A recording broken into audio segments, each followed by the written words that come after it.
Low voltage protection.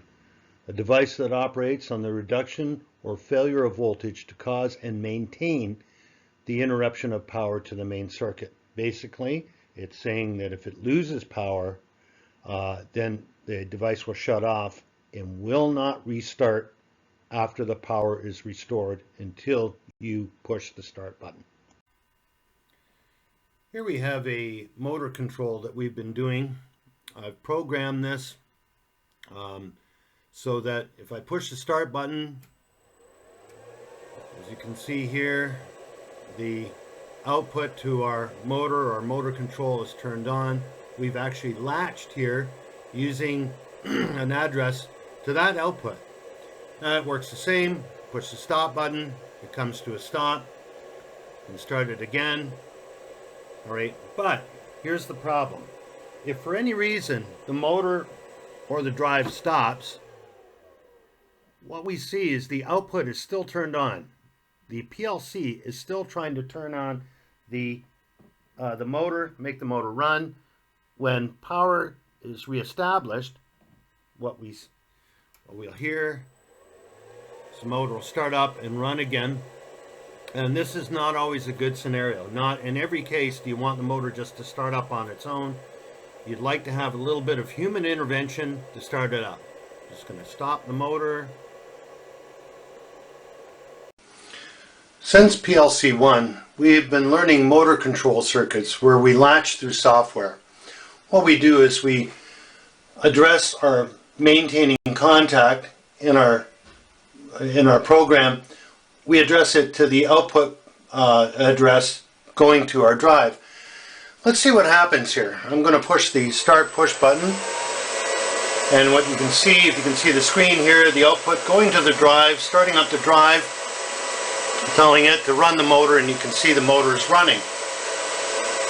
We push the stop button. As you can see, the motor stops, right? Eventually what you hear there is the fan of the drive.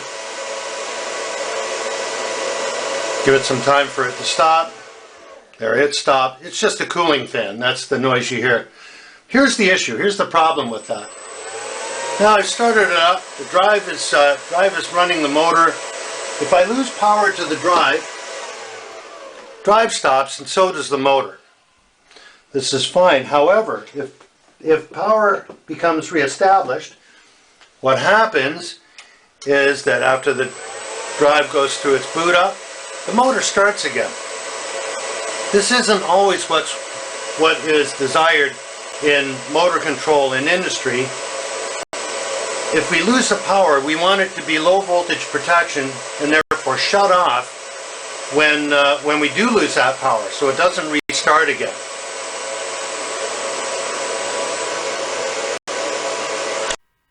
What we see here is a modification of our latching circuit for start-stop control of a motor. Instead of having our maintaining contact here addressed to the output, we actually address it to an input which comes from a set of contacts in the drive that close when the drive is running.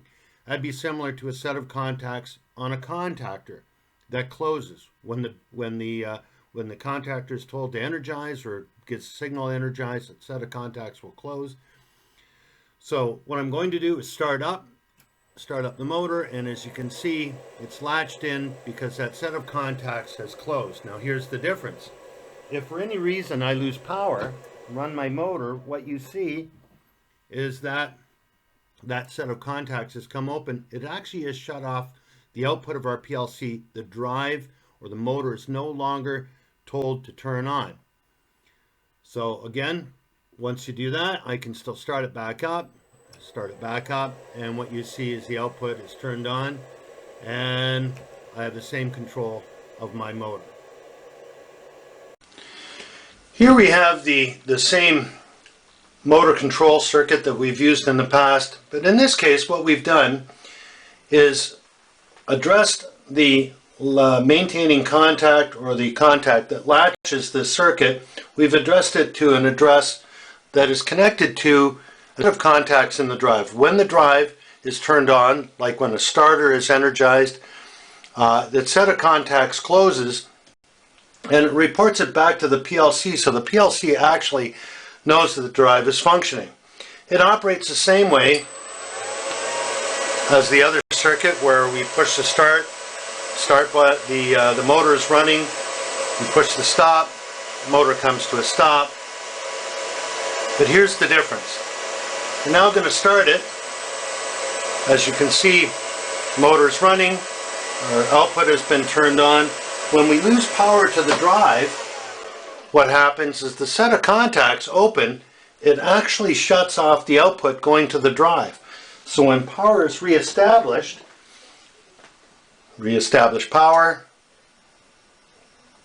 the motor does not turn on. This is actually low voltage protection required when we do a motor control circuit through a PLC.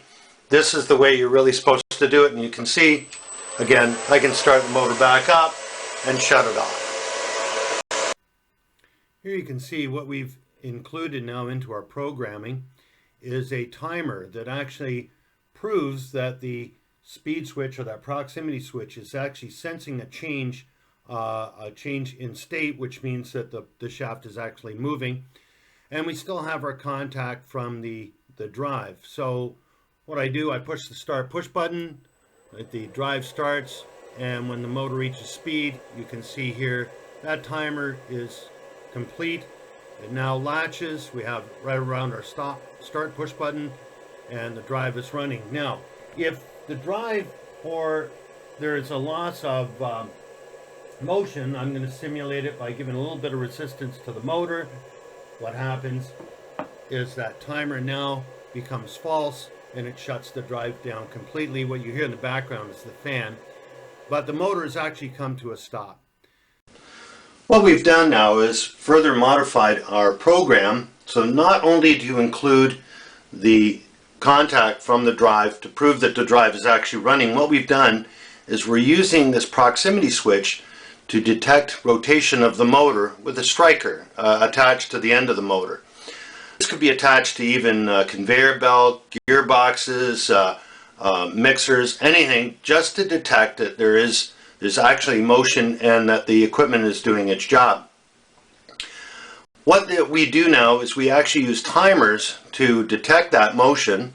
So now when we push, you have to hold the push button until the motor is up to speed. It's proved that it's up to speed. When we let go, the motor will run. Now, if the drive shuts off or the motor is restricted from turning or slows down below a prescribed rate that may be for a process, I'm going to simulate this by applying a little bit of friction. What will happen is the motor will shut off. So here I'm slowing the motor down by applying a little bit of friction, and what happens is the motor actually shuts off. You can hear the drive running in the back, but the motor, as you can see, is just not running. Now I can restart the motor. Again, it's running at speed, and now if I say, for example, something happens that the motor stops turning, I'm just going to simulate it by pulling wire off from the proximity switch. The motor instantly shuts off because it detects no motion.